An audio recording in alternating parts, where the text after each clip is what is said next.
The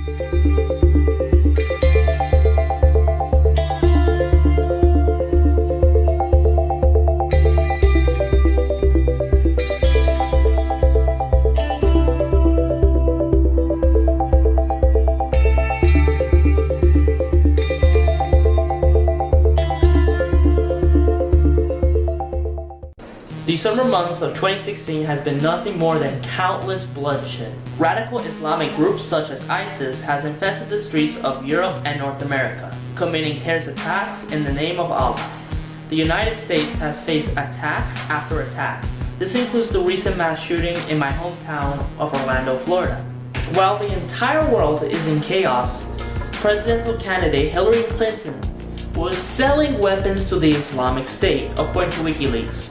This doesn't surprise me, since Hillary has a long history of funding and pardoning suspected terrorists. To prove my point, here's a clip from the 2008 Democratic debate. What they did was set bombs, and in some instances, people died. I'm going to have to respond to this just really quickly, but by Senator Clinton's own vetting standards, I don't think she would make it, since President Clinton pardoned or commuted the sentences of 2 members of the Weather Underground. She is referring to her involvement in the release of 16 members of the FALN, the Foranzo Armados de Liberación Nacional, or the Armed Forces of National Liberation, translated to English, is a Puerto Rican communist militant group which fought for the complete independence for Puerto Rico from the United States. The FALN was formed in the 1960s under the leadership of Filiberto Rios, a well-known Marxist-Leninist, former recruit for the DGI, which was the Cuban version of the KGB, and for a while placed under the FBI's most wanted list. The goal of the group was to end the supposed anti-colonialism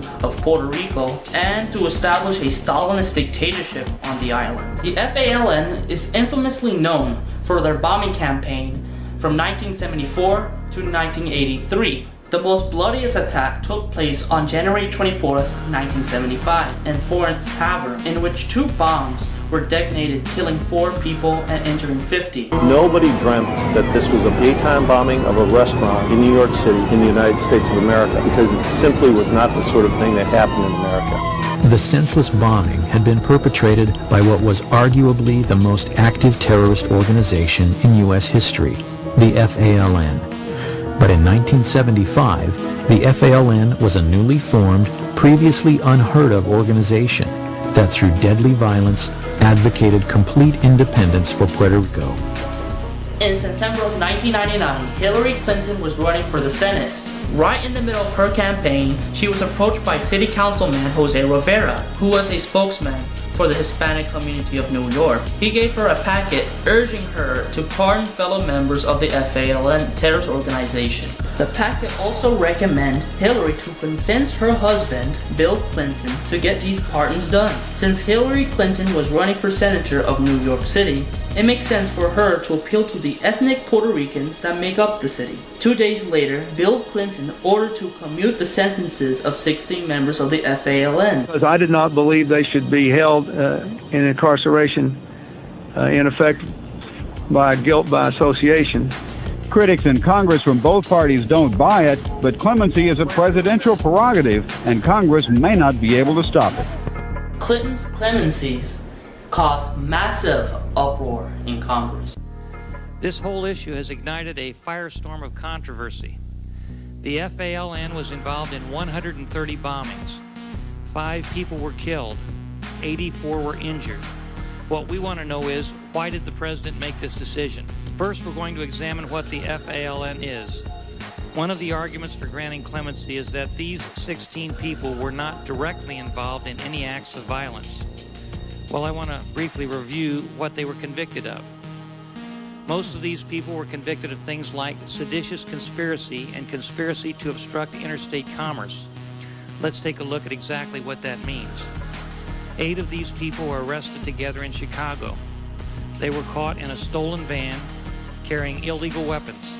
They were parked near the home of a wealthy businessman named Henry Crown. It is believed they were going to kidnap him. The only thing that stopped them was their arrest. They were convicted in federal court. As they were being sentenced, they shouted threats to the judge. Here's what they said according to the court transcript. Quote, "You're lucky we cannot take you right now. Our people will continue to use righteous violence. Revolutionary justice can be fierce. Mark my words. We're going to fight. Revolutionary justice will take care of you and everybody else." End quote. That's what they said to the judge. Now, these are the people who were just granted clemency. 3 other FALN members were planning to break one of their leaders out of Leavenworth Prison. They had 2 safe houses in Chicago where they had thousands of rounds of ammunition, blasting caps, detonating cord, dynamite, and numerous weapons. Was the president aware of the extent of their crimes? Did the president seek the opinion of the Justice Department or the FBI? Did he seek advice from other law enforcement groups? What were the arguments for releasing these people? So I sent a subpoena to the White House. I asked for all of the memos that had been prepared for the president as he made this decision. I sent a subpoena to the Justice Department, asking them for all of the material they sent to the White House on this case. Instead of complying with the subpoena, the president made a sweeping claim of executive privilege. No documents bearing on this decision can be turned over. Nobody who advised him can testify. What makes this even more strange is that none of the imprisoned terrorists requested clemency. Even prior to the action, the Clinton administration had granted clemency in just 3 cases out of over 3,000 applications. Like I said earlier, the purpose for pardoning these terrorists was to gain support from the Hispanic community, specifically Puerto Ricans. Hillary Clinton is reusing this strategy. The Democratic Party is referring to this strategy as taco bowl engagement. And I want to thank my chairperson because he included the issue of Puerto Rico. You know that we're registering by the thousand. We got to worry about New York. But Florida and Orlando will be key. So we're registered, and the senator can tell you, both senators, that we just recently had a meeting in Orlando where about 1,000 Latino Puerto Rican activists. We said it very clearly. Orlando and Florida will be very important for us Democrats in 2016.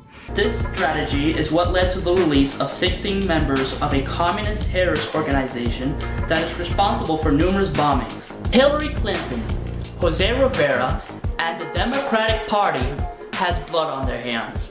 This is Luis Morero, signing off.